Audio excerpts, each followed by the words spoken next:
I did not notice any injuries initially. I knew my glasses were off, but I didn't know that I was cut across the bridge of the nose and the side of my face and behind my ear.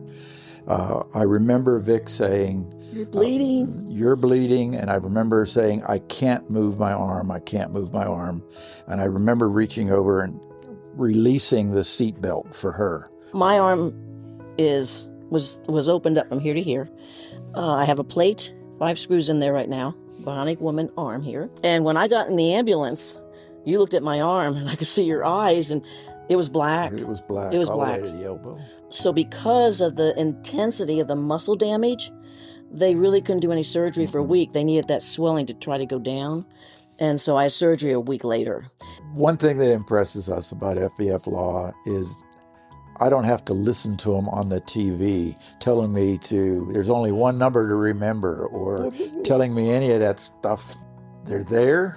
They want to help you without all of that hoopla that you see on TV. They're genuinely true people. What you see is what you get. I mean, we have their calendar sitting in my workroom, so it reminds me of them. But I think they're amazing. One of the things that the accident stopped us from doing was in my life, I'm gone 2 weeks out of a month, almost every month, doing work with volunteer Christian builders or helping friends build homes.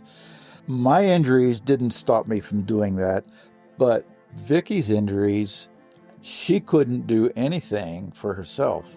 I had to set all of the things that I wanted to do aside so that I could care for my wife.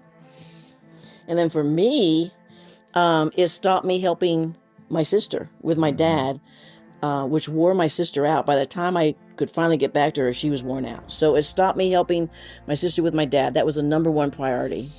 And then I couldn't help the older people at church. I couldn't drive. I couldn't go take care of them because I couldn't lift. I couldn't do anything. I wasn't able to work on the Operation Christmas Child boxes last year because I couldn't, I was still in the trauma mode and still in a lot of pain. So I couldn't help do anything last year like what I'm involved in this year.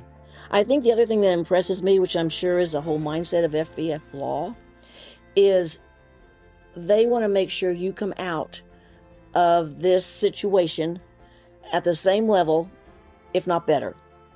And we did come out better. We came out better. I was hoping that we would be made whole financially, at least, having lost the truck and the RV.